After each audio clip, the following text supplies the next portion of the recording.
Case 1 case 2 में हम लोगों ने रेडिएशन प्रेशर कैलकुलेट कर लिया था ऑब्लिक इंसिडेंस में। केस 1 का रिजल्ट क्या आया था? केस 1 का रिजल्ट याद करो, ऑब्लिक इंसिडेंस के लिए जहाँ 100% रिफ्लेक्शन था फोटॉन्स का, तो 2I/c cos स्क्वायर थीटा। और सेकंड केस में जहाँ 100% एब्जॉर्प्शन था फोटॉन्स का, ऑब्लिक इंसिडेंस में रेडिएशन प्रेशर क्या आया था?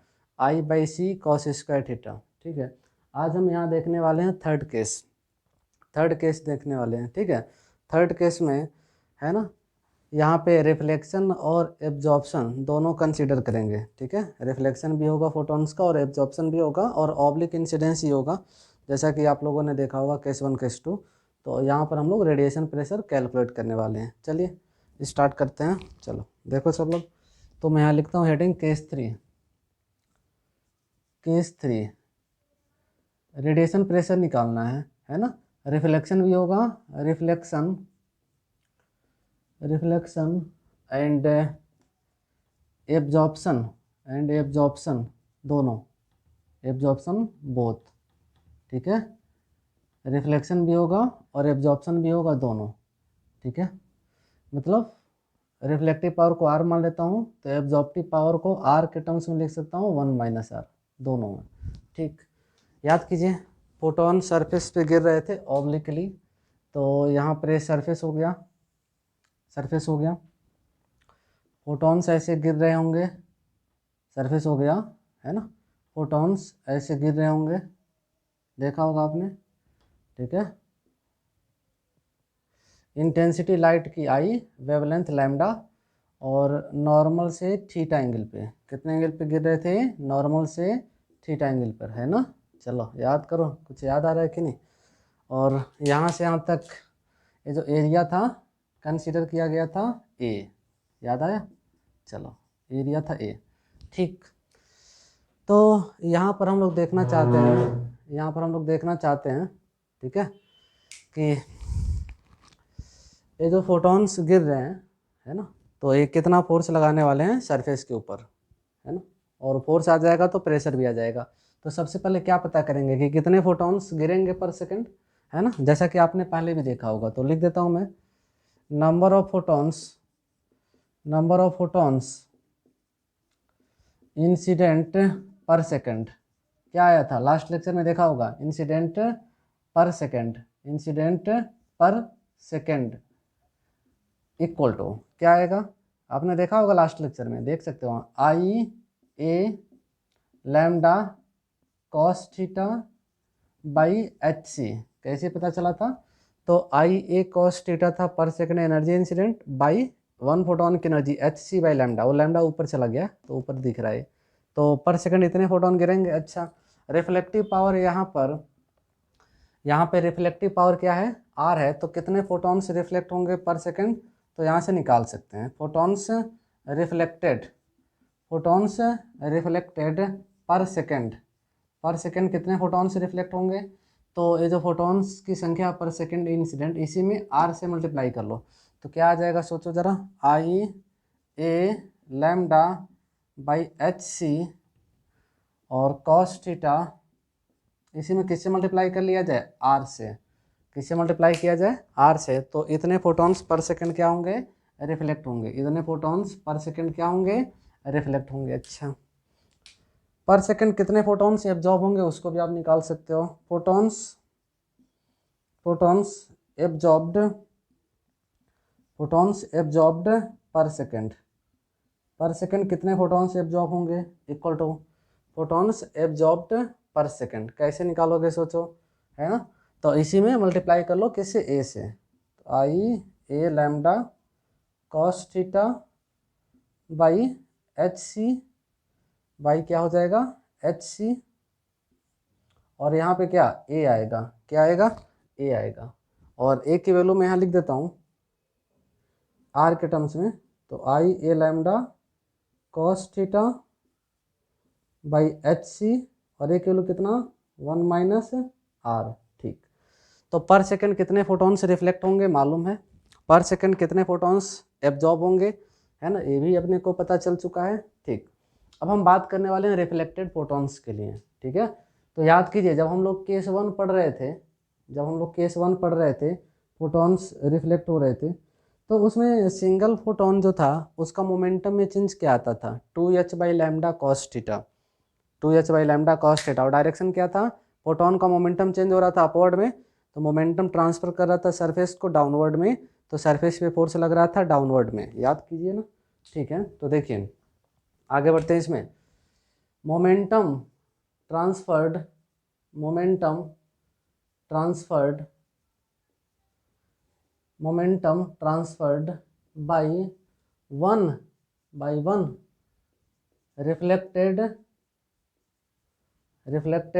फोटोन।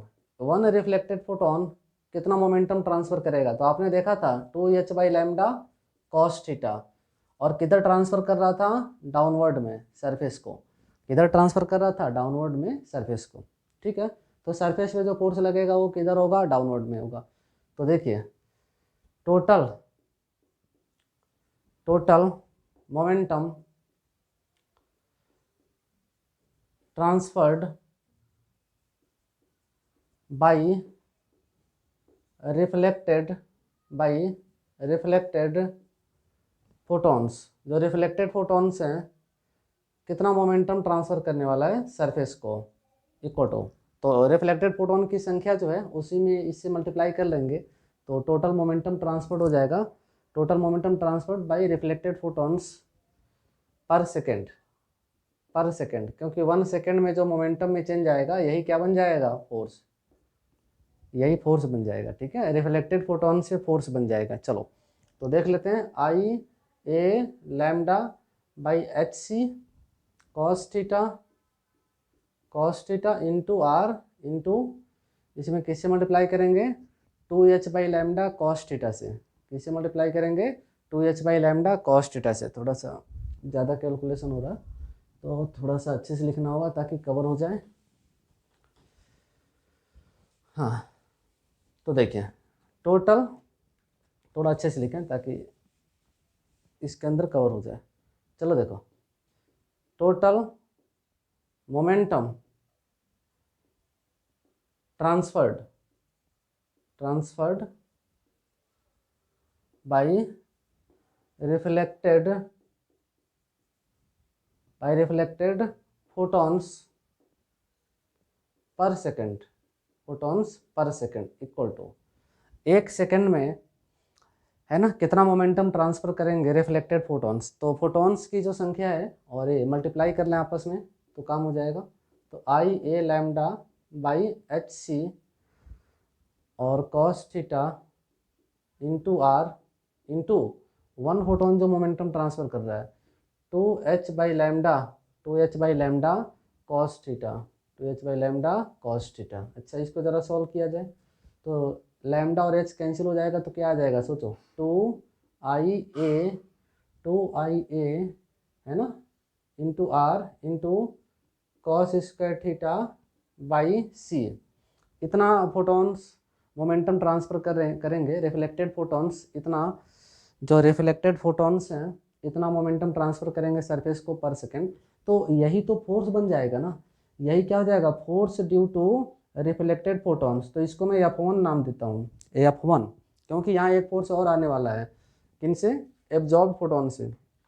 ठीक है, तो इसको हमने F1 नाम दिया, F1 की वैल्यू आ चुकी है। अच्छा, ये फोर्स किस डायरेक्शन में होगा, तो रिफ्लेक्टेड फोटॉन्स जो हैं सरफेस को मोमेंटम ट्रांसफर कर रहे थे वर्टिकली डाउनवर्ड में, तो फोर्स भी किधर आ जाएगा, वर्टिकली डाउनवर्ड में। तो डायरेक्शन में दिखा देता हूँ, ये जो फोर्स है वर्टिकली डाउनवर्ड में होगा, ये जो F1 फोर्स आया किधर होगा, वर्टिकली डाउनवर्ड में होगा। तो रिफ्लेक्टेड फोटॉन से फोर्स हमने निकाल लिया है F1 के लिए यहाँ दिख रही है, और ये डायरेक्शन किधर है, वर्टिकली डाउनवर्ड में है। ठीक है, तो ये मैग्नीट्यूड हो जाएगा रिफ्लेक्टेड फोटॉन से जो फोर्स आएगा, और डायरेक्शन है वर्टिकली डाउनवर्ड में। तो जिस तरीके से हम लोगों ने रिफ्लेक्टेड फोटॉन से फोर्स निकाला है, उसी तरीके से हम लोग क्या करेंगे, एब्जॉर्ब्ड फोटॉन से भी फोर्स निकालेंगे, और उसके बाद से है ना सरफेस के परपेंडिकुलर टोटल फोर्स निकाल लेंगे। फिर प्रेशर हम देखेंगे सरफेस पे कितना गिरेगा, कितना सरफेस पे प्रेशर आएगा फोटॉन से। तो आप स्क्रीन पॉज करके है ना नोट कर लो इसको, क्योंकि इसके बाद जो एब्जॉर्ब फोटॉन है उनका भी कैलकुलेशन करना पड़ेगा। अभी आंसर नहीं आया, अभी इसमें कैलकुलेशन बाकी है, बाकी बच्चे भी जल्दी से नोट कर लें। देखो कुछ ज़्यादा ही कैलकुलेशन होने वाला है। ठीक है, तो रिफ्लेक्टेड फोटोन से फोर्स आ चुका है, नोट कर लीजिए। मैं हटाने वाला हूँ, डायग्राम भी हटा लूँगा, कई बार तो डायग्राम बनाया है, समझ में आता है। फिर भी एक बार आप देख लो, है ना, कोशिश करो, हो सकता है। या फोन आ चुका है, ठीक है, चलिए ऊपर से हटाता हूँ। अब एब्जॉर्ब्ड फोटोन से हम फोर्स निकालना चाहते हैं, एब्जॉर्ब्ड फोटोन से फोर्स निकालना चाहते हैं सरफेस पर। ठीक है, चलिए देखते हैं, है ना। चलो,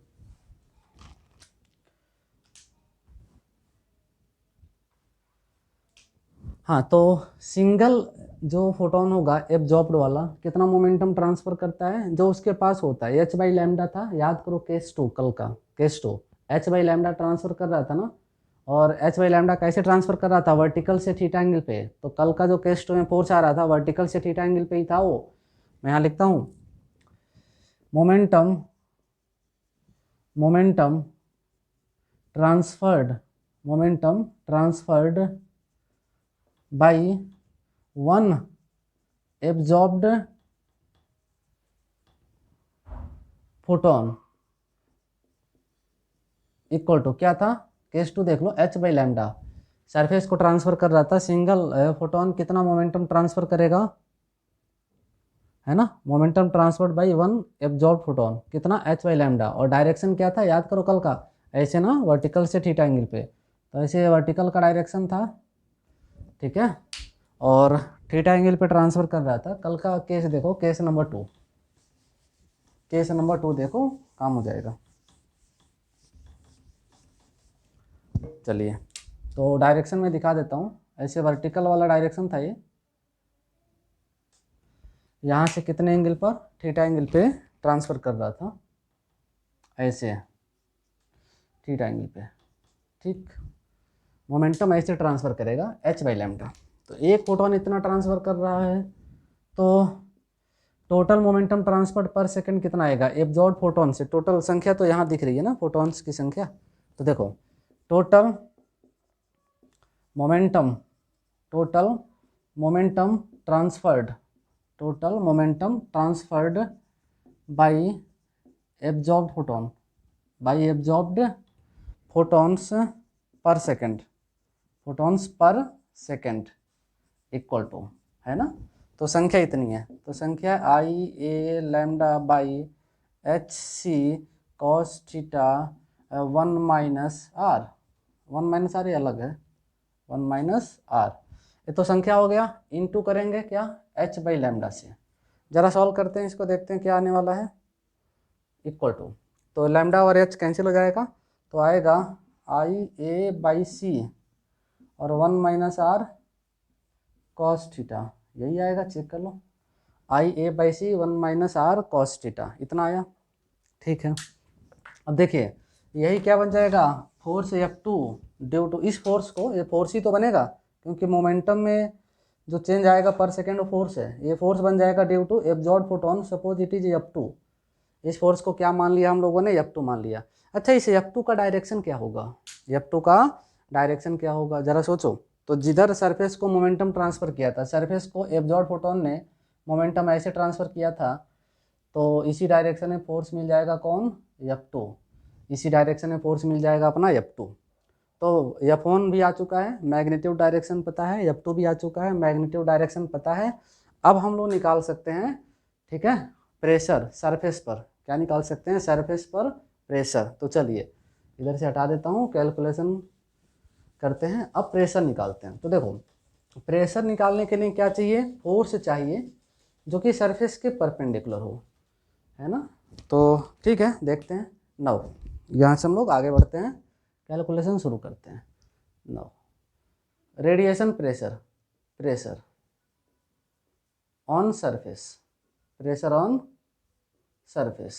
है ना, equal to pressure on surface equal to, अच्छा कितना आएगा, तो सरफेस के परपेंडिकुलर फोर्स, तो F1 तो पहले से परपेंडिकुलर ही है सरफेस के, क्योंकि सरफेस हॉरिजॉन्टल है और ये फोर्स वर्टिकल है, तो F1 तो पूरा का पूरा यूज होने वाला है, F1 तो पूरा का पूरा यूज होने वाला है, F1 जो है वो पूरा का पूरा यूज होने वाला है, क्योंकि F1 जो पूरा है वो सरफेस के परपेंडिकुलर ही है। तो F1 और प्लस F2 पूरा यूज नहीं होने वाला है, क्योंकि F2 का कॉस वाला कंपोनेंट ही सरफेस के परपेंडिकुलर होगा।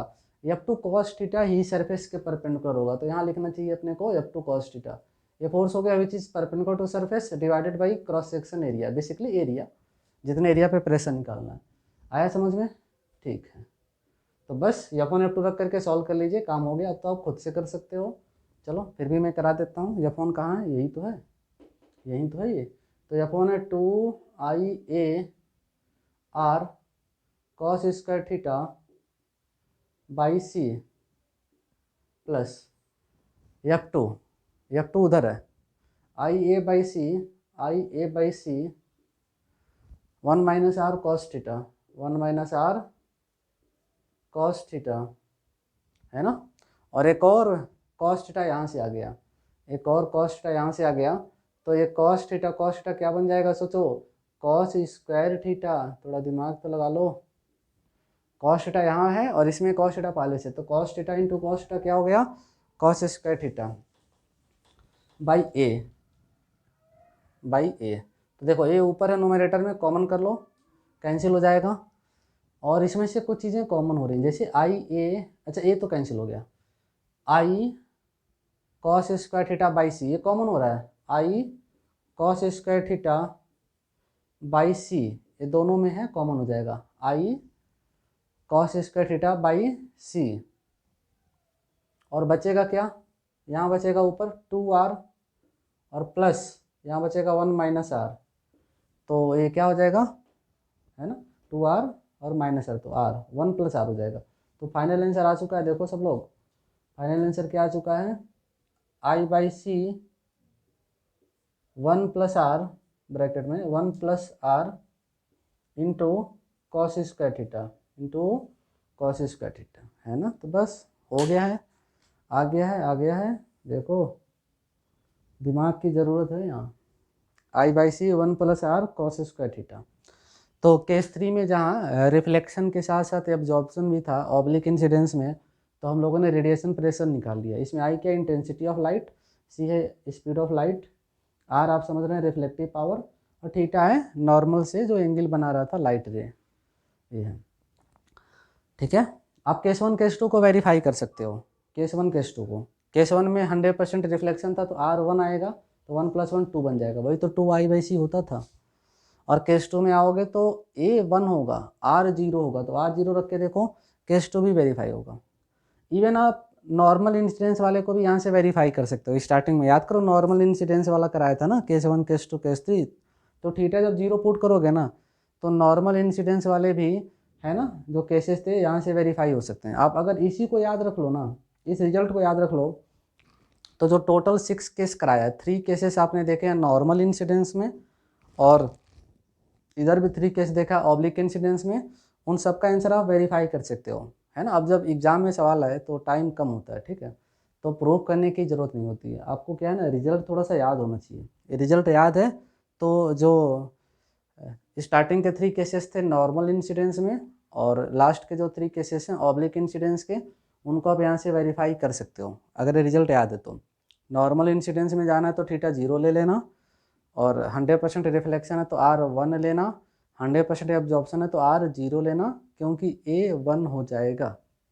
अब कोई भी केस हो, R दिया होगा तो रख लेना, हो जाएगा। कभी कभी सवाल में A दिया होता है तो A की हेल्प से R निकाल लेना, जब R मिल जाएगा तो रख देना। तो ठीक है, तो आप सबने देखा क्या, रेडिएशन प्रेशर नॉर्मल इंसिडेंस में और उसके बाद से ऑब्लिक इंसिडेंस में। ठीक है, तो हो गया ये सब कैलकुलेशन। इसमें एक और बहुत ही अच्छा सा सवाल आता है। अच्छा सा सवाल ये है कि फोर्स पूछता है, रेडिएशन फोर्स किसी स्फेयर के ऊपर। होता क्या है कि, है ना, लाइट रे आती है और स्फेयर के ऊपर गिरेगी, तो स्फेयर के ऊपर फोर्स लगाएगी लाइट रे, तो उस फोर्स को पूछा जाएगा। क्या पूछा जाएगा? फोर्स को, है ना। चलिए, तो यहाँ से हम लोग कैलकुलेशन करने वाले हैं radiation force on a sphere. थोड़ा सा कैलकुलेटिव होगा वो, उसको भी देखते हैं। चलो, तो नोट कर लीजिए। स्क्रीन पॉज करके नोट कर सकते हैं, बाकी लोग भी जल्दी से नोट कर लो। आ रहा है समझ में ना? चलो आगे बढ़ते हैं। तो यहाँ से हम लोग देखने वाले हैं एक नई चीज़, बहुत ही अच्छा सा सवाल है।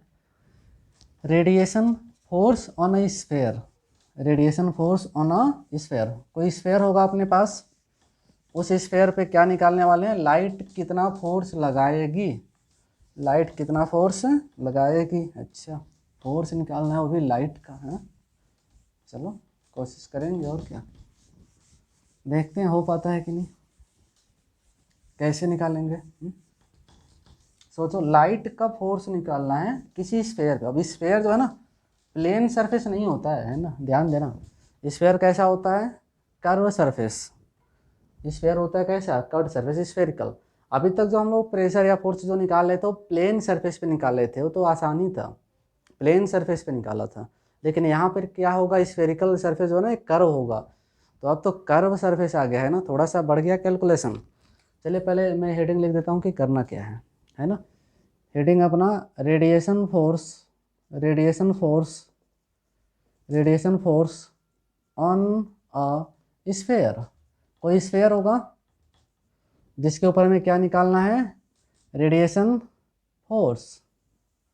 क्या निकालना है? Radiation force. अच्छा, इसमें भी केसेस बन सकते हैं ना, क्योंकि स्फेयर का जो सरफेस है वो कैसा है इस बात पे डिपेंड कर सकता है कि 100% रिफ्लेक्शन कराएगा या 100% एब्जॉर्प्शन कराएगा। एक्चुअली सरफेस है कैसा, इस बात पे डिपेंड कर सकता है रिजल्ट। तो ऐसा करते हैं, केसेस बनाते हैं। केस वन, केस वन, ठीक है। केस वन में क्या मान लेते हैं? 100% रिफ्लेक्शन, जैसे हम लोग पहले मानते थे, बिल्कुल उसी सीक्वेंस में काम कर लेते हैं।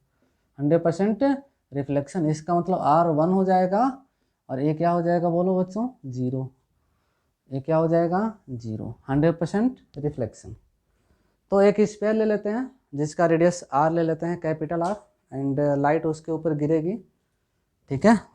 इंटेंसिटी I ले लेंगे लाइट का, और वेवलेंथ क्या ले लेंगे? लैम्डा ले लेंगे, है ना। अच्छा चलिए देखते हैं फिर। लेट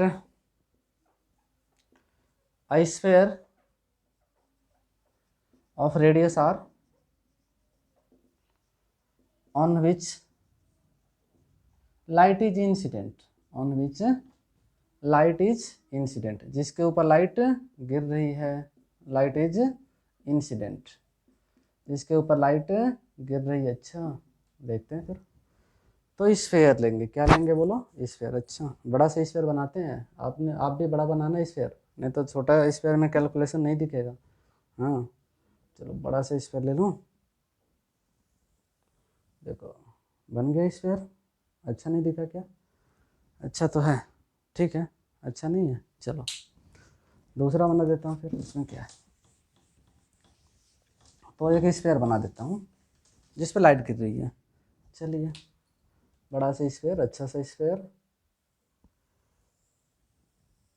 हाँ बहुत ही अच्छा बन गया। ठीक, सेंटर बीच में कहीं होगा। स्फीयर है, ध्यान दे क्या है? स्फीयर है, बहुत ही अच्छा बन गया। चलो अब देखो, ठीक है, मान लेते हैं कि इधर राइट साइड से लाइट आ रही है। किधर से आ रही है लाइट? राइट साइड से। इसके ऊपर लाइट गिर रही है, और किस साइड से? राइट साइड से। अच्छा, इधर से लाइट आ रही है, ठीक है ना। लाइट ऐसे आ रही है, तो लाइट रे मैं दिखा देता हूँ, है ना। पूरे स्फीयर पे लाइट ऐसे गिर रही है राइट साइड से, है ना। ठीक है,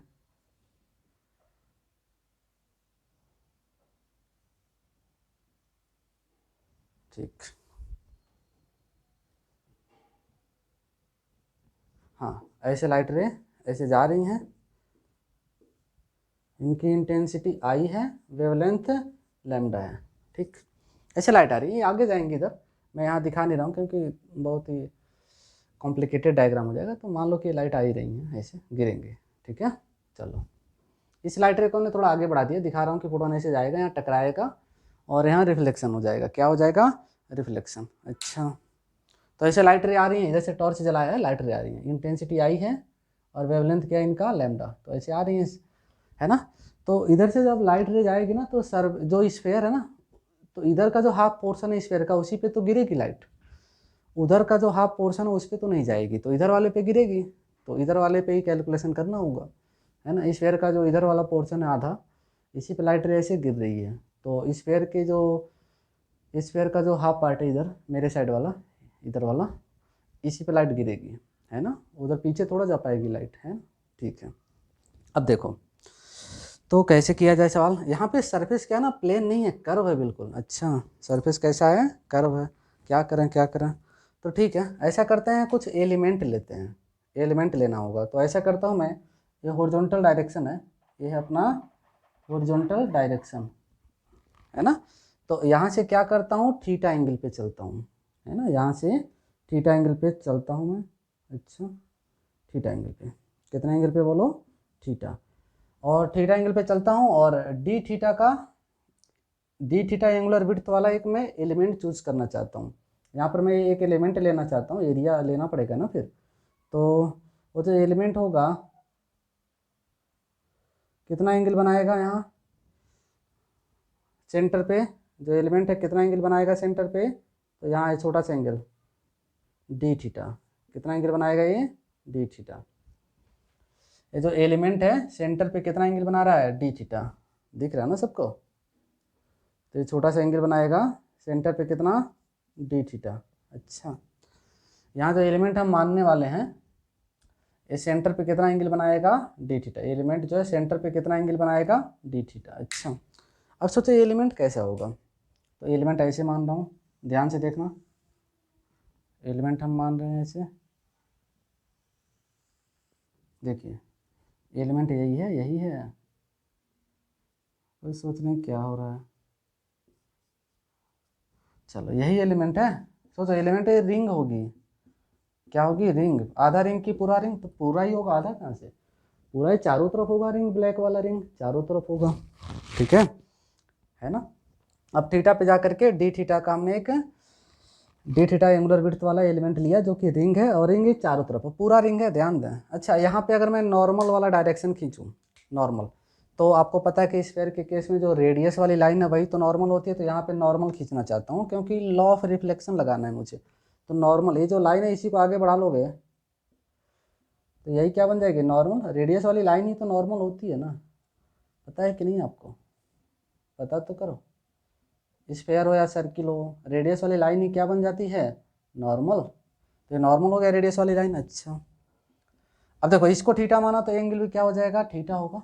समझ पा रहे हो, ये वाली लाइन हॉरिजॉन्टल है, ये भी हॉरिजॉन्टल है, और एक ये लाइन है तो ये थीटा, ये भी थीटा। अच्छा, अब होगा क्या कि जो फोटोन ऐसे आएंगे, फोटोन यहाँ से जो आ रहा है, ये जो फोटोन ऐसे आ रहा है ना, ये आ रहा है कितने मोमेंटम से आ रहा है, एच बाई लैम्डा से। अच्छा, आया, रिफ्लेक्शन के लॉ को फॉलो तो करेगी ही लाइट, तो थीटा एंगल पे आएगा, तो थीटा एंगल पे क्या हो जाएगा, रिफ्लेक्ट होकर के चला भी जाएगा। अच्छा, चला जाएगा ये तो, है ना, चला जाएगा ऐसे। हाँ, थीटा एंगल पे आएगा तो थीटा एंगल पे चला भी जाएगा, बहुत अच्छा। थीटा एंगल पे आया नॉर्मल से तो थीटा एंगल पे चला जाएगा। अच्छा, फोटोन ऐसे चला जाएगा, जाते समय क्या मोमेंटम होगा इसका बोलो, एच बाई लैम्डा, और क्या। ठीक है, अब देखिए,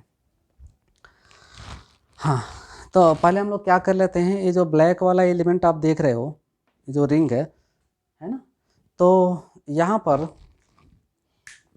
उस रिंग वाले का जो पोर्शन है, मतलब जहाँ जहाँ ये मार्किंग आप देख रहे हो, इसका एरिया निकालना पड़ेगा, क्योंकि इतने एरिया पे ऐसे लाइट आएगी तो फोटॉन्स गिरेंगे, तो एलिमेंट का एरिया चाहिए ताकि उस पर हम लोग पता कर पाएँ कि पर सेकंड कितने फोटॉन्स गिर रहे हैं। जो एलिमेंट आप देख रहे हो, है ना, जहाँ जहाँ ये मार्किंग है, जहाँ जहाँ मटेरियल है ब्लैक वाला, तो इसका हमें एरिया चाहिए ताकि हम इस पर बता पाएँ कि कितने फोटॉन्स पर सेकंड गिर रहे हैं। और एक चीज़ क्लियर है, ऑब्लिक इंसिडेंस ही है ये, क्योंकि नॉर्मल बन गया और लाइट रे थीटा एंगल पे आ रही है, तो ऑब्लिक इंसिडेंस अभी आपने देखा था ना, तो वहाँ पे ऑब्लिक इंसिडेंस में आपने नंबर ऑफ फोटॉन्स निकाला होगा पर सेकंड जो सरफेस पे गिरते होंगे, तो वैसा ही तो कुछ कुछ यहाँ पर भी तो है।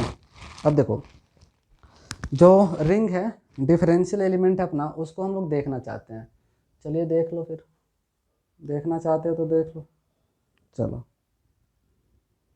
तो रिंग को उठा के इधर लाओ, इमेजिन करो, तो रिंग ऐसे दिख रही थी, ब्लैक कलर वाली, ब्लैक कलर वाली, ब्लैक कलर वाली है।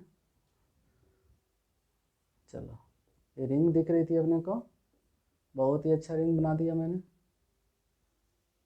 ठीक, देखो देखो देखो, हाँ अच्छा। अच्छा मुझे कोई इसका रेडियस बता सकता है क्या, रिंग का रेडियस?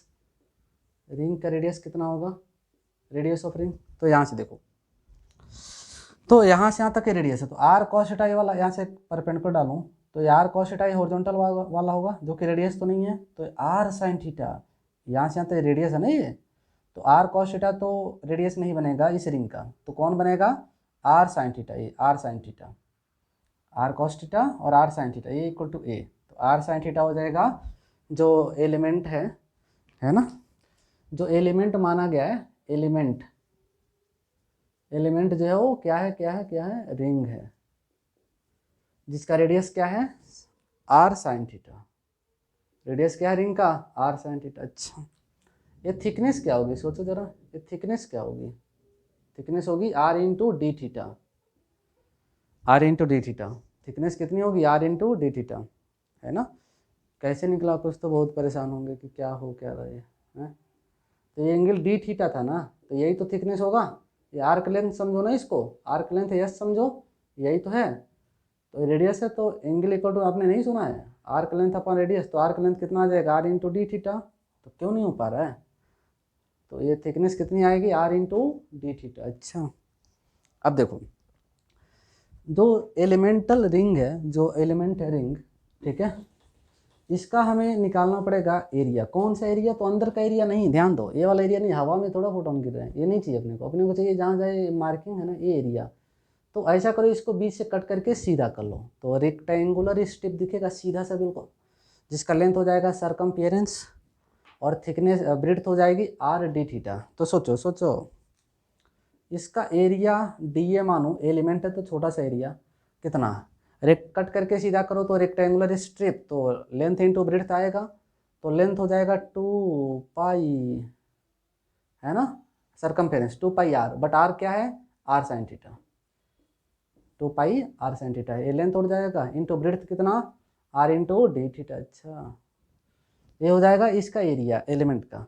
और ऑब्लिक इंसिडेंस है, लाइट रे नॉर्मल से थीटा एंगल पे गिर रही है, लाइट रे नॉर्मल से थीटा एंगल पे गिर रही है, तो कौन सा इंसिडेंस है बोलो, ऑब्लिक इंसिडेंस है। तो क्या नंबर ऑफ फोटॉन्स आप बता सकते हैं पर सेकंड जो गिरेगा इस एलिमेंट के ऊपर, बिल्कुल बता सकते हैं, यही तो कर रहे हैं हम लोग 1-2 दिन से।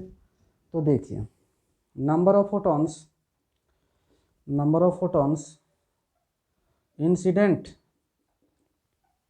इंसिडेंट पर सेकंड, इंसिडेंट पर सेकंड किस पे, ऑन रिंग, रिंग के ऊपर, रिंग के ऊपर इक्वल टू कितना, याद करो, ऑब्लिक इंसिडेंस में आई, कुछ याद आ रहा है, आई ए लैम्डा, ए की जगह तो डी ए, आई ए की जगह डी, आई ए लैम्डा और cos theta by H C, by H C, है ना।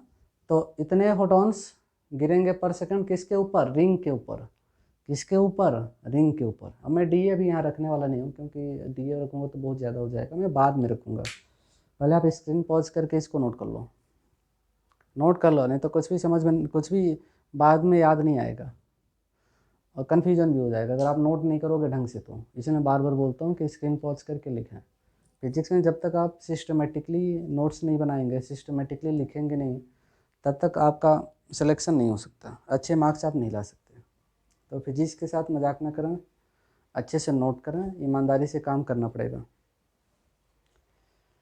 ठीक है। तो इतने फोटॉन्स पर सेकंड गिर रहे हैं, अब क्या करूँ, है ना। अच्छा अब क्या करना होगा कि उसको डायग्राम बना लेना, अभी हटा दूंगा सब। तो पर सेकंड इतने फोटॉन्स गिर रहे हैं, एरिया भी पता चल चुका है, डी ए रख दूंगा मैं। अच्छा एक फोटॉन जो है कितना मोमेंटम ट्रांसफ़र करेगा, तो जितना उसका खुद का चेंज होगा, तो केस 1 में नहीं पढ़ते थे ऑब्लिक इंसिडेंस में, तो मोमेंटम कितना चेंज होता था, 2h by lambda cos theta, वही तो है, h बाई लैम्डा थीटा पे आते समय और फिर h बाई लैम्डा इधर जा रहा है, तो फोटॉन का मोमेंटम चेंज हो जाएगा 2h by lambda cos theta, reflection वाला है, और ऐसे फोटॉन का मोमेंटम चेंज होगा ऐसे 2h by lambda cos theta, तो सरफेस को ट्रांसफ़र करेगा ऐसे अंदर की तरफ, स्फीयर के सेंटर की तरफ ट्रांसफ़र करेगा, है ना। तो जो रिफ्लेक्टेड फोटॉन्स हैं इनसे जो फोर्स आएगा वो टुवर्ड्स द सेंटर ही तो आएगा, स्फीयर के सेंटर की तरफ ही तो आने वाला है। चलो अब मैं हटा देता हूँ, बहुत हो गया। तो देखो देखो इसको हटाता हूँ, है कैलकुलेटिव है।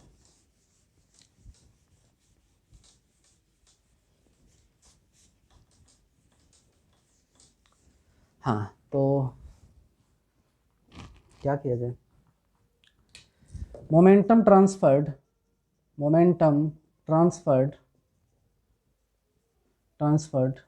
By one reflected photon. एक फोटोन कितना मोमेंटम ट्रांसफर करता है, तो ऑब्लिक इंसिडेंस में कितना आता है 2h by lambda cos theta. किधर ट्रांसफ़र करेगा, तो मैं ऐसा करता हूँ छोटा सा स्क्वायर बना के इसमें जल्दी से दिखा देता हूँ कि किधर ट्रांसफ़र करेगा। तो towards the centre he transfer करेगा, टुवर्ड्स द सेंटर। ये एलिमेंटल रिंग दिखा रहा हूँ ब्लैक कलर से, है ना, है ना, है ना। किधर ट्रांसफ़र करेगा, टुवर्ड्स द सेंटर, है ना। तो यही तो है, यही तो है, यही तो है, हाँ यही तो है टुवर्ड सेंटर। इधर ही तो मोमेंटम ट्रांसफ़र करेगा डेल्टा पी। अच्छा, तो फोर्स भी तो उधर ही आ जाएगा टुवर्ड सेंटर, फोर्स भी किधर आ जाएगा, टुवर्ड सेंटर। अब देखो ऐसा करते हैं ना कि जो एलिमेंट हमने माना है ना, उस पर निकाल लेते हैं फोर्स कितना आएगा। तो पर सेकेंड जो मोमेंटम ट्रांसफ़र होगा वही तो फोर्स हो जाएगा। तो चलो देखते हैं, आगे बढ़ते हैं। बहुत ही अच्छा कैलकुलेशन है। चलो, टोटल मोमेंटम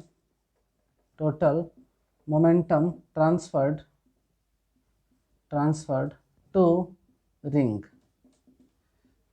पर सेकेंड, क्या क्या क्या, per second equal to, per second कितना मोमेंटम ट्रांसफर करेगा, equal to total momentum transfer to ring पर सेकेंड इक्वल टू। अच्छा, तो संख्या देखो, नंबर ऑफ फोटॉन्स जो इंसिडेंट हो रहे हैं पर सेकेंड, तो क्या है, I D A lambda cos theta, बहुत है, बाई एच सी, अच्छा, इनटू मल्टीप्लाई करो ये 2h by lambda cos theta. अब इसमें देखो h और लैम्डा कैंसिल हो जाएगा, ध्यान से देखना कुछ छूटे ना। h बाई लैम्डा क्या हो जाएगा, कैंसिल, h और लैम्डा दोनों कैंसिल। अच्छा, तो बचा क्या, आई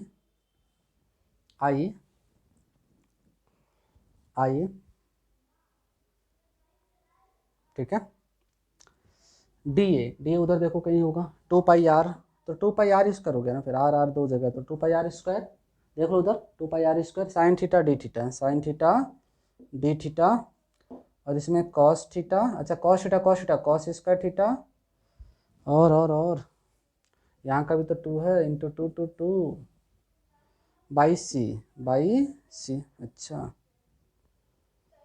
ठीक है। तो 2 हो जाएगा 4, क्या हो गया 4, 4, तो आई इंटू 4πr स्क्वायर,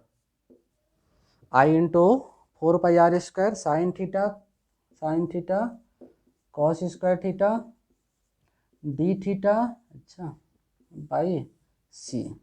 आ रहा है कुछ समझ में, I into 4πr square sine theta cos square theta d theta by c, है ना।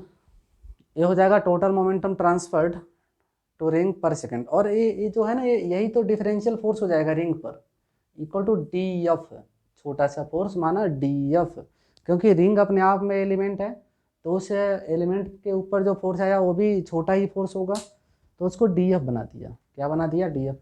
अच्छा, इसका डायरेक्शन किधर है डी एफ का, टुवर्ड सेंटर, और किधर, डी एफ का डायरेक्शन किधर होगा, टुवर्ड सेंटर, अच्छा टुवर्ड सेंटर। चलिए, तो मैं ऐसा करता हूँ, एक छोटा सा डायग्राम बनाता हूँ जिसमें डी एफ का डायरेक्शन भी दिखा देता हूँ।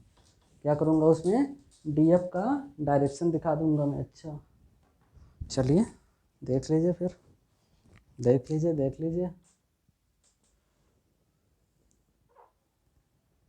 देखिए, तो डी एफ किधर होगा, डी एफ किधर होगा, तो ये छोटा सा स्क्वायर बना दिया, है ना। यहीं पर तो हम लोगों ने माना था ऐसे एलिमेंट, तो डी एफ जो होगा ना टुवर्ड सेंटर, किधर किधर किधर, टुवर्ड सेंटर। डी एफ होगा किधर किधर, टुवर्ड सेंटर, और किधर, डी एफ। अच्छा, अब ध्यान से सुनना, ये ऐसे आगे बढ़ा दिया था, ये नॉर्मली था, और ये हॉरिजॉन्टल वाला डायरेक्शन था, हॉरिजॉन्टल वाला डायरेक्शन था। अच्छा अच्छा, डी एफ थोड़ा और अच्छे से दिखा दूँ, डी एफ है ना, ये डी एफ है। अच्छा, ये एंगल थीटा था, तो ये भी तो थीटा ही होना चाहिए, सोचो ना।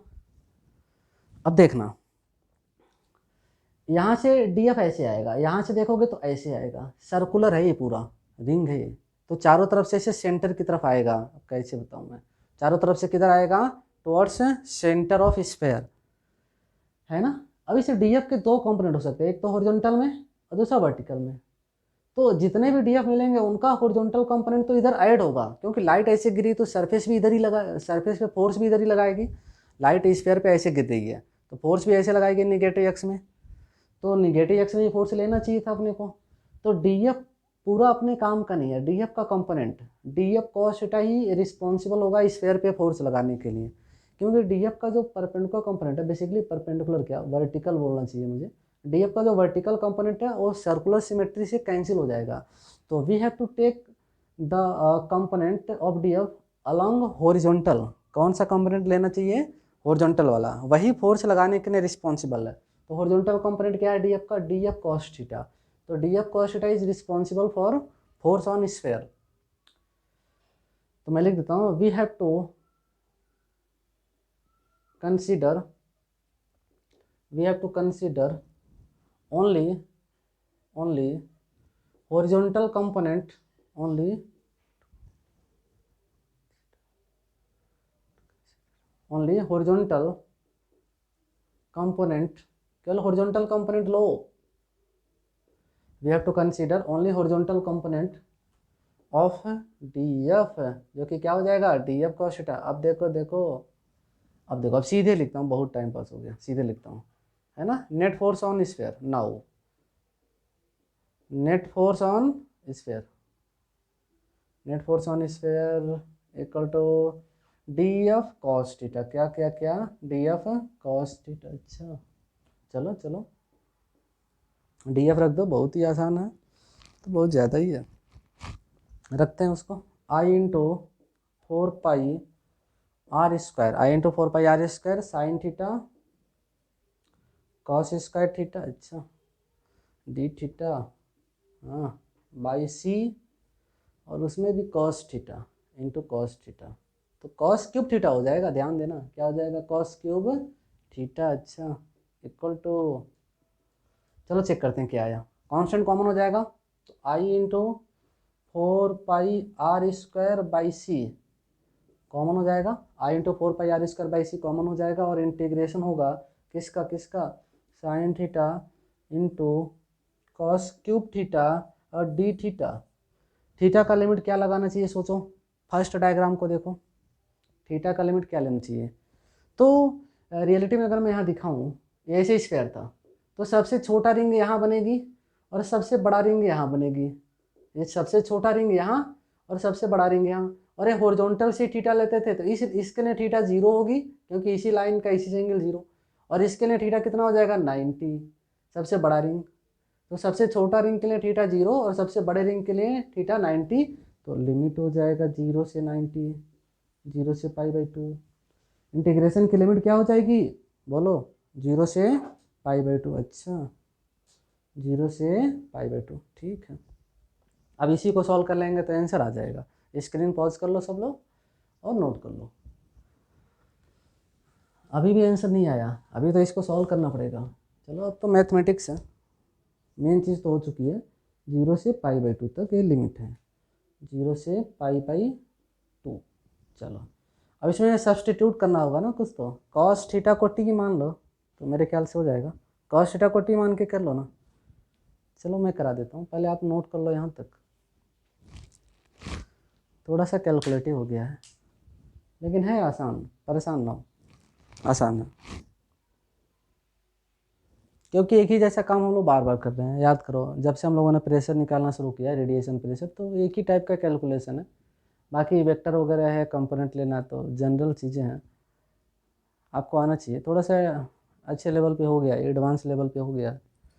फिर भी अभी मैं इसमें शॉर्ट ट्रिक बताऊंगा, इसके लिए परेशान हो कि इतना टाइम लगेगा क्या मुझे एग्जाम में, इतना टाइम नहीं लगेगा। अभी मैं शॉर्ट ट्रिक बताऊंगा आपको कि आंसर को हम कैसे याद रखेंगे, और सवाल देखते ही आप आंसर टिक कर सकते हो, परेशान ना हो को। अभी बताने वाला हूँ ट्रिक।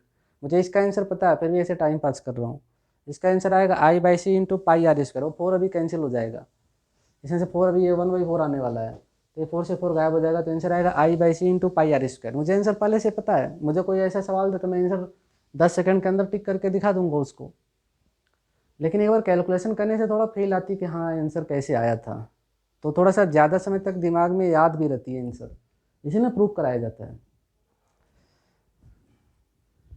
तो मुझे लगता है नोट कर लिया होगा, समाप्त किया जाए। चलो इधर से हटाता हूँ। अब देखो, उस इंटीग्रेशन को सॉल्व करना पड़ेगा, कर लेंगे, उसमें क्या है, इंटीग्रेशन तो अपने को आता ही है, कर लेंगे। चलो करते हैं फिर।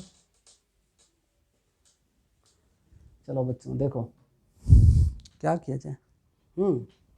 Late let let cos theta equal to T, दोनों साइड को डिफ्रेंशिएट करो। कॉस थीटा का डिफ्रेंशिएशन हो जाता है माइनस साइन थीटा, थीटा का डी थीटा, और राइट साइड में टी का डी टी, है ना। अब चलो वहाँ पे जो आंसर है ना, फोर्स इक्वल टू, जो हम लोग फोर्स निकाल रहे थे, नाउ जो फोर्स निकाल रहे हैं हम लोग, उस फोर्स को देख लिया जाए क्या आने वाला है। फोर्स इक्वल टू तो I into 4πr² by c, और उसमें से साइन थीटा डी थीटा हो जाएगा माइनस का डी टी, तो उस माइनस को मैं आगे लिख देता हूँ, माइनस को मैं आगे लिख देता हूँ। और कॉस थीटा को टी माना तो t⁻3 dt, t⁻3 dt आया समझ में। तो sine theta d theta, sine theta d theta हो जाएगा माइनस डी टी, तो माइनस डी टी, और कॉस थीटा को टी माना तो कॉस क्यूब थीटा है टी क्यूब। अच्छा लिमिट चेंज हो जाएगी, क्या चेंज हो जाएगी, लिमिट। तो सोचो हमने यहाँ ये माना है ना, अब सोचो लोअर लिमिट था थीटा 0, जब थीटा 0 होगा तो टी कितना हो जाएगा, जब थीटा 0 होगा तो टी कितना हो जाएगा, कॉस 0, तो टी हो जाएगा 1। जब थीटा 0 होगा तो टी हो जाएगा कॉस 0 मतलब 1। अच्छा जब थीटा 90 होगा, खुद बोलो कितना आ जाएगा, टी आएगा ना 0। जब थीटा 90 होगा तो कॉस 90, जो कि 0 होता तो टी हो जाएगा 0। अच्छा तो लिमिट हो जाएगा कितना, लिमिट चेंज होगी ना बच्चों, लिमिट हो जाएगी अपना 1 to 0, क्या क्या क्या 1 to 0। अच्छा minus I into 4πr², 4πr² by c, और t⁻3 का इंटीग्रेशन क्या होता है, t⁻4/4, लिमिट लगा लेते हैं 0 to 1 नहीं, 0 to 1 नहीं, 1 to 0। 4 यहाँ से कॉमन कर लो, 4 से 4 गायब कर लो। अच्छा minus I into πr² by c, और टी की जगह अपर लिमिट तो 0/4 माइनस अपर लिमिट रखने के बाद माइनस टी की जगह लोअर 1 पावर कुछ भी ले लो तो 1 ही आएगा। तो ये -1 आया, माइनस माइनस प्लस, तो आंसर आ गया, आ गया, आ गया, क्या आ गया, I/C into πr², I/C into πr², this is answer, I/C into πr² है ना, I/C इंटू πr²। तो आंसर आ चुका है। फोर्स कितना आया स्फेयर के ऊपर, I/C into πr², I/C into πr², note कर लीजिए। अब देखो अब एग्जाम में आ जाएगा ना, तो इतना टाइम खराब करने की जरूरत नहीं है, मैं थोड़ा सा यहाँ शॉर्ट ट्रिक बता रहा हूँ, वैसे आप समझ गए होंगे। फोर्स के लिए क्या है ये, I/C इंटू प्रोजेक्टेड एरिया लिख सकता हूँ मैं, πr² को प्रोजेक्टेड एरिया माना जा सकता है। अच्छा कुछ तो कहेंगे प्रोजेक्टेड एरिया क्या होती है, इलेक्ट्रोस्टैटिक्स में सुना होगा आपने projected area, electric flux calculate करते समय स्फेयर होता है या कोन होता है, तो पूछता है कि कितना अंदर की तरफ फ्लक्स जा रही है ना, तो प्रोजेक्टेड एरिया से लगाते हैं तो आंसर जल्दी आता है, इंटीग्रेशन से बचाता है अपने को। तो इसका ट्रिक क्या हो सकता है, शॉर्ट ट्रिक क्या हो सकता है, ट्रिक इसका ट्रिक हो सकता है कि फोर्स इक्वल टू क्या क्या क्या I/C इंटू प्रोजेक्टेड एरिया, क्या क्या I by c into projected area. अच्छा, प्रोजेक्टेड एरिया क्या चीज़ होती है? तो देखो I by c into projected area, तो लाइट रे आ रही थी ऐसे हॉरिजॉन्टल डायरेक्शन में, लाइट रे आ रही थी हॉरिजॉन्टली, लाइट रे ऐसे हॉरिजॉन्टली आ रही थी, तो स्फीयर था ना बीच में, तो स्फीयर को चपटा कर लो, डिस्क बना दो, आर रेडियस का डिस्क, तो डिस्क का एरिया क्या हो जाएगा? पाई आर स्क्वायर, वही है प्रोजेक्टेड एरिया। तो स्फीयर को चपटा कर लो और डिस्क बना लो, तो डिस्क का रेडियस आर हो जाएगा, तो एरिया हो जाएगा pi are square, circular disc. तो प्रोजेक्टेड एरिया हो जाएगा क्या? Pi are square. देखो आंसर मैच करेगा, I by c into projected area.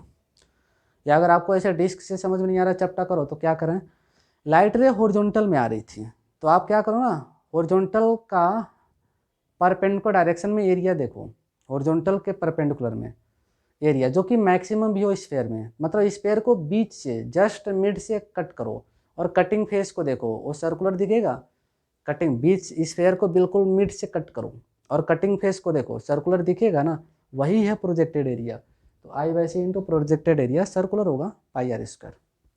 अच्छा, ये जो कैलकुलेशन हमने किया केस 1 में, फोर्स निकाला स्फीयर पे केस 1 में। अच्छा, कुछ तो परेशान होंगे कि केस 2 केस 3 भी करना पड़ेगा क्या? हाँ करना पड़ेगा, जैसे केस 1 में कैलकुलेट किया, केस 2 केस 3 में भी कैलकुलेट करना पड़ सकता है। केस 2 मतलब 100% एब्जॉर्प्शन मान के करें। तो देखो अभी हमने केस 1 में किया था 100% रिफ्लेक्शन में, तो आंसर ये आया, I by c into pi are square, I by c into pi are square. Case 2 में क्या मान सकते हैं? 100% एब्जॉर्प्शन, तो वहाँ पर भी आंसर यही आता है। खास बात है कि 100% एब्जॉर्प्शन मानोगे तो भी आंसर यही आएगा। यही क्यों आएगा? कि स्पेयर की खास बात है कि आंसर यही ला देगा। आप चाहो तो जैसे हमने अभी केस 1 में कैलकुलेट किया, जब कभी समय हो तो आप केस 2 में भी कैलकुलेट करो, अच्छा लगेगा आंसर आएगा। तो वैसे आंसर तो पता ही यही आएगा, करके देखना। उसमें होगा क्या कि जब एब्जॉर्प्शन होगा ना, तो जो प्रोटॉन ऐसे एच बाई लैम्डा से जा रहा था, एच बाई लैम्डा मोमेंटम से जब गया तो एब्जॉर्ब हो जाएगा, तो मोमेंटम में चेंज आएगा एच बाई लैम्डा, और फोटोन का मोमेंटम में चेंज आएगा इसे प्लस एक्स में, तो सरफेस को ट्रांसफर करेगा माइनस एक्स में। तो जो छोटा सा फोर्स रिंग वही मानोगे, पर सेकेंड फोटोन्स उतने ही गिरेंगे, लेकिन डी एफ अब आएगा ऐसे माइनस एक्स में स्फीयर पे, और डी एफ का कंपोनेंट नहीं लेना पड़ेगा, डी एफ को सीधे इंटीग्रेट कर लेना, और इंटीग्रेट करोगे लास्ट में ना, तो इंटीग्रेशन में आएगा sign theta cos theta d theta, और उसी का इंटीग्रेशन 0 से पाई बाई 2। फाइनली आंसर यही आ जाता है, करके देखना। अब बोलो तो मैं करा भी दूँ, लेकिन कोई फ़ायदा नहीं, आंसर यही आएगा, करना वही है, कर लेना। ठीक है, कहीं मन करे तो पूछ लेना, ठीक है, आंसर यही आता है। वैसे मैंने बताया तो अभी डी एफ अब माइनस एक्स में आता है स्क्वायर पे, तो कंपोनेंट नहीं लेना पड़ता, सीधे इंटीग्रेट कर लेते हैं उसको। ठीक है, और लास्ट में इंटीग्रेशन में आएगा sign theta cos theta d theta, integration फिर से कॉस थीटा को टी मान के कर लेना, आंसर यही आता है। तो ऐसा करता हूँ मैं, रिजल्ट लिख देता हूँ, आपको मन करे तो प्रूव करना, या मुझसे पूछना होगा तो पूछ ही लेना, उसमें क्या है, मैंने बता तो दिया। तो 100% एब्जॉर्प्शन मानूँ, 100% एब्जॉर्प्शन, ठीक है, मतलब A1 R0। तो इस केस में भी जो फोर्स आने वाला है स्फीयर के ऊपर, इतना ही आने वाला है, कितना? I by c into projected area which is pi are square, है ना। अच्छा, केस 3 भी हो सकता है, कर लेना, जब टाइम मिला तो करते रहो, पढ़ाई करते रहो, उसमें क्या है, जिसमें रिफ्लेक्टिव पावर आर लेता हूँ और एब्जॉर्प्टिव पावर ए, और ए हो जाएगा 1 माइनस आर दोनों। यहाँ पर भी स्फीयर के ऊपर फोर्स निकालूँ तो यही आएगा। बहुत ही अच्छा लगा, करना भी नहीं पड़ा, केस 2 केस 3 आंसर पता चल गया, है ना। वैसे कर लेना मन करे तो, आई वैसे इंटू पाई आर स्क्वायर। ठीक है, ये तो स्फीयर के ऊपर आपने रेडिएशन फोर्स निकाला। अच्छा, कभी कभी सवाल आता है कि कोन के ऊपर रेडिएशन फोर्स निकालो, तो ये जो ट्रिक है ना अपना, ये इसी ट्रिक को अप्लाई करेंगे कोन में, कैलकुलेशन नहीं करेंगे क्योंकि टाइम बहुत ज़्यादा ख़राब होता है, इतना टाइम ख़राब नहीं करना है।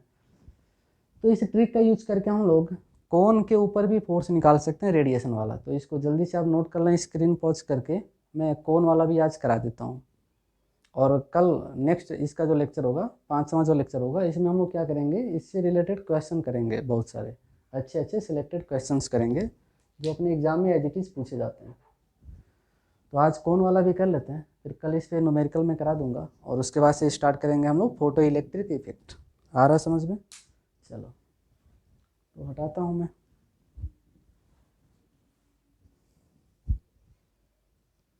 देख लो देख लो। चलो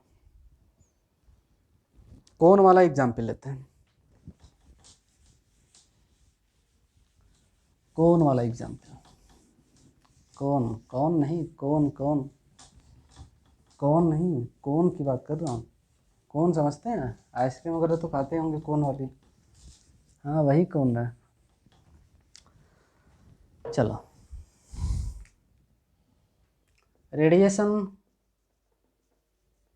फोर्स ऑन कोन, कोन कौन लेते हैं, हाइट h ले लेना, बेस रेडियस r ले लेना। अच्छा तो देखो देखो बहुत ही अच्छा कौन है, ठीक है ना। इसका हाइट h मान लीजिए और बेस रेडियस r ले लीजिए, और लाइट ऐसे गिर रही है, कैसे गिर रही है, तो ऐसे गिर रही है, ऐसे ऐसे ऐसे, बहुत ही अच्छा लाइट है। ऐसे ऐसे ऐसे ऐसे और ऐसे, इंटेंसिटी आई, वेवलेंथ लैम्डा। अच्छा लाइट गिर रही है, हाँ क्या किया जाए। हाँ तो करना कुछ नहीं है फिर तो, है ना, फोर्स ही तो निकालना है ना। तो देखिए फोर्स, तो वही लॉजिक लगाते हैं, फोर्स इक्वल टू, है ना, फोर्स इक्वल टू, चलो इधर ही लिखता हूँ, फोर्स इक्वल टू क्या, I by c into projected area. क्या हो जाएगा, I by c into projected area, बस कहानी खत्म हो जाएगी। चलिए निकाल लिया जाए। अच्छा तो फोर्स ऑन कौन, फोर्स ऑन कौन क्या आने वाला है, I by c into projected area, I by c into projected area. अच्छा चलिए तो आई बाई सी, बोलो बोलो बोलो, प्रोजेक्टेड एरिया कोई बताएगा, बताओ आता हो तो, इलेक्ट्रोस्टैटिक्स में तो देखा ही होगा, है ना। ठीक, प्रोजेक्टेड एरिया तो कौन, कौन तो देखा होगा, कौन वाले आइसक्रीम तो देखा ही होगा, है ना, खाते होंगे आइसक्रीम कौन वाली। अच्छा कभी कभी क्या है ना, उसको वैसे बीच से कट करके देखा करो कौन को, कि प्रोजेक्टेड एरिया कैसा होगा। जैसे स्पेयर को बीच से कट करके देखा था ना हमने, स्पेयर को बीच से कट किया था तो प्रोजेक्टेड एरिया दिखी थी, लाइट ऐसे हॉरिजॉन्टल है, तो अपने को चाहिए एरिया जो मैक्सिमम भी हो और इसके परपेंडिकुलर भी हो, ऐसे इसके परपेंडिकुलर हो, तो कौन को बीच से कट करो, है ना। तो कभी कभी कौन वाली जो आइसक्रीम है ना, उसको बीच से कट करके भी देख लिया करो, ट्रायंगुलर दिखेगा फेस, कटिंग फेस कैसा दिखेगा, ट्रायंगुलर, वही है प्रोजेक्टेड एरिया।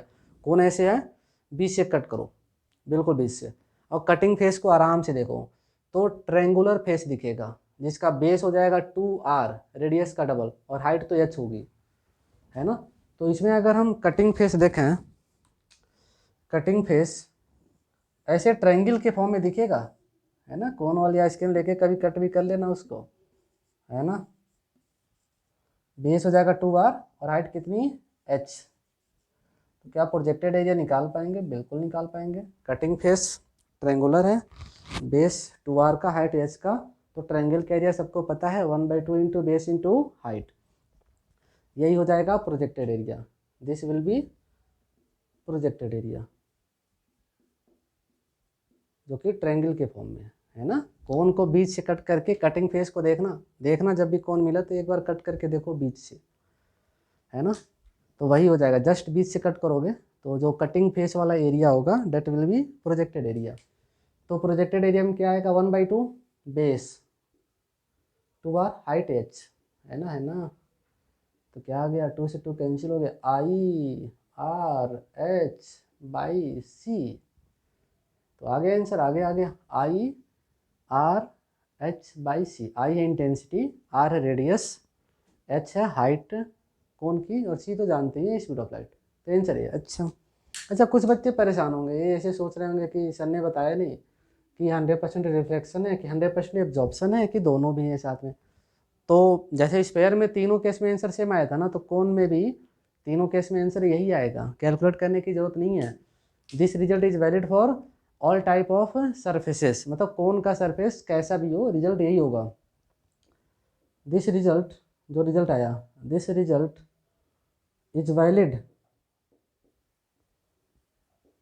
फॉर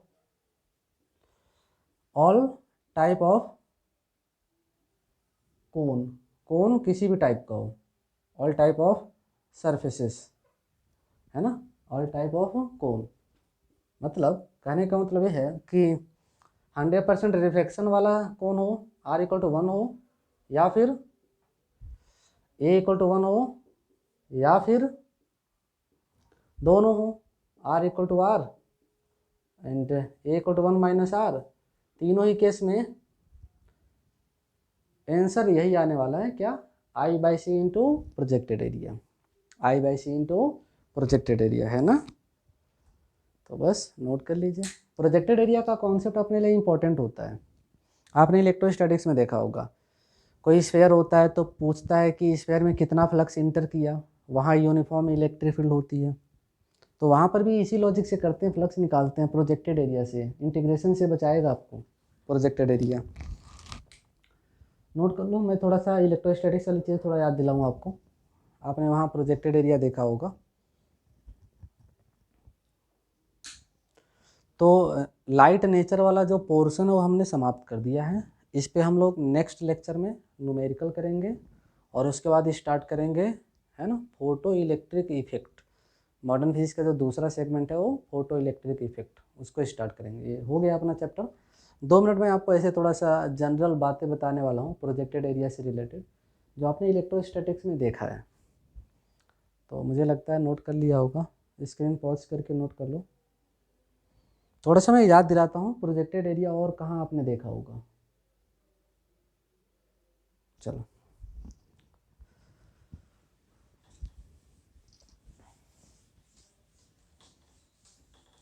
ऐसे थोड़ा रफली दिखाता हूँ।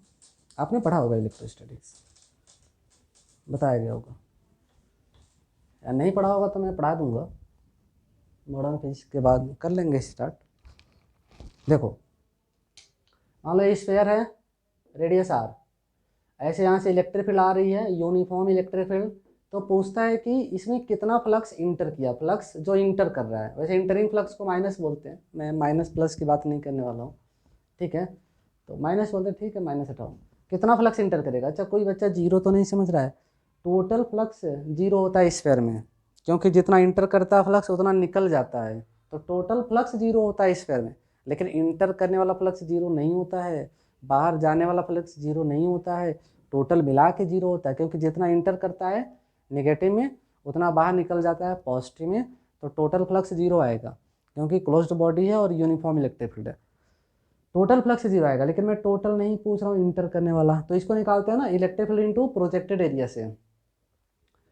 तो इसका आंसर होता है entering flux electric field into projected area, फिर से आएगा सर्किल πr²। 20 से कट करो तो कटिंग फेस देखोगे तो सर्कुलर होगा, तो कितना फ्लक्स इंटर करेगा, E इंटू πr²। माइनस लेना तो ले सकते हैं, अंदर जाने वाले फ्लक्स को माइनस बोलते हैं, क्योंकि एरिया वेक्टर और फील्ड वेक्टर के बीच एंगल 90 से ज़्यादा दिख जाता है।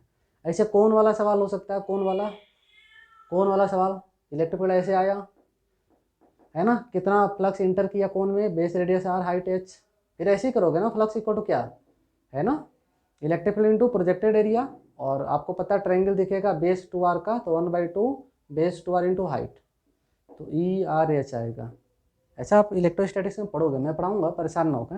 प्रोजेक्टेड एरिया का कॉन्सेप्ट लगा के इंटरिंग फ्लक्स है, माइनस ले सकते हैं आगे मन करे तो, ठीक है। टोटल फ्लक्स यहाँ भी जीरो आएगा, क्योंकि यूनिफॉर्म फील्ड है।